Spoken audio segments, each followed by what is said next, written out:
जहाँ सफाई और स्वच्छता होती है वहाँ ईश्वर का वास होता है। स्वच्छ भारत अभियान के तहत मंदिर को स्वच्छ रखने के लिए आज मैं पीपल देवता की सेवा करने के लिए पहुंची हूँ।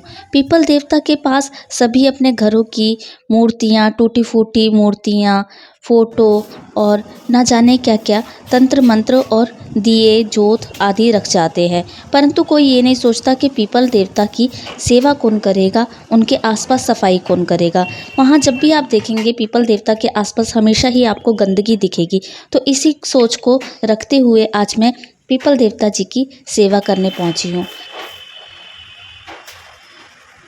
यहाँ सबसे पहले मैंने मूर्तियाँ, जितनी भी मूर्तियाँ थी उनको उठाया और पैर रखने की जगह नहीं थी, कीड़े बहुत थे आसपास, क्योंकि पेड़ पौधों में आपको पता है बहुत ही अलग अलग तरीके के कीड़े होते हैं और वहाँ पर सफाई ना होने के कारण तो वो कीड़े और भी ज़्यादा अधिक होते हैं।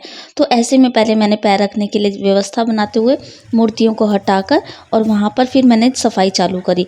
जैसे ही मैंने वहाँ पर एक के बाद एक चीज़ें उठाना चालू किया, सबसे पहले ही मेरा स्वागत छिपकली बहन जी ने किया। छिपकली मेरे ऊपर कूद पड़ी और उसके बाद फिर मैं डरी नहीं, परंतु मैंने सफाई चालू करी और सफाई करते करते मैंने मूर्तियाँ हटाई और जो भी वहाँ पर पत्थर थे उनको हटाया।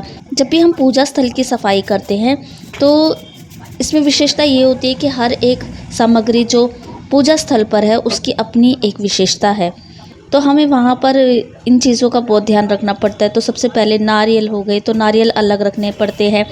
कोई ऐसी सामग्री जो नहीं हाथ लगा सकते उसे अलग तरीके से उठाना पड़ता है, तो बहुत ही धीरे हो जाता है काम करने का तरीका। सफाई कर रही थी, वहाँ पर बहुत ही लंबे लंबे कीड़े थे जिनको मैं मारना नहीं चाहती थी, क्योंकि एक तो ये मंदिर परिसर में जन्म हुआ है इनका, दूसरी बात ये मंदिर में रहते हैं। मैं सफाई कर रही हूँ, सफाई के नाम पर मैं जीव हत्या नहीं कर सकती थी। तो मैंने पहले सभी कीड़ों को एकत्रित किया और उनको एक स्थान दिया। नारियल हो गए तो नारियल अलग रखने पड़ते हैं। फिर मैंने कूड़ा जो था उसे बाल्टी में भरा ताकि थोड़ा पैर रखने की जगह हो जाए और व्यवस्थित हो जाए।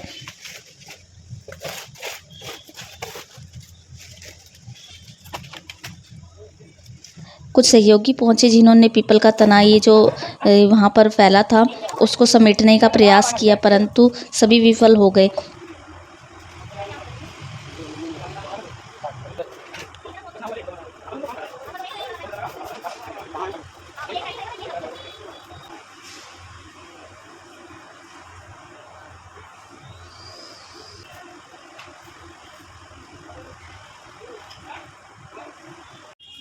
अंकल वहाँ पे सांप है, यहाँ पे सांप है तो बताइए सांप। फिर मंदिर के प्रशासन ने मेरे को पाइप लगा के दे दी कि चलिए अच्छे से सफाई कर लो तुम। तो उन्होंने मेरा सहयोग किया, सारी मूर्तियाँ मैंने धो दी, पिंडी जितनी थी हमने हटाकर उनकी सफाई करना चालू किया। और वहाँ पर फिर अब क्योंकि कीड़े बहुत ज़्यादा थे, बहुत अधिक, पीपल के पेड़ के आसपास देखेंगे आप अनगिनत कीड़े होते हैं और सांप भी निकला। सफाई करते करते वहाँ पर सांप भी निकला, परंतु मैंने अपनी सफाई रोकी नहीं। आज मैंने सोच लिया था कि मैं यहाँ पर पीपल देवता जी की सेवा करके ज़रूर जाऊँगी। मंदिर के आसपास के क्षेत्र की सफाई बहुत ज़रूरी है। जहाँ कहीं भी गंदगी दिखे उसे तुरंत दूर कर वातावरण को स्वच्छ और पूजा स्थल की पवित्रता बनाए रखना ज़रूरी है।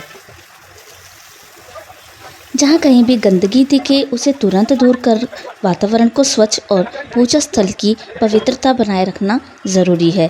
स्वच्छ और प्रदूषण रहित वातावरण में ही ईश्वर की पूजा और उन्हें याद करने का कार्य संभव है। अब देखिए कैसा लग रहा है। आशा करती हूँ आप सभी को अच्छा लगा होगा। तो अगर मुझसे कोई जीव हत्या हो गई हो तो उसके लिए भी मैं माफ़ी चाहती हूँ। मेरा उद्देश्य किसी को हानि पहुँचाना नहीं था।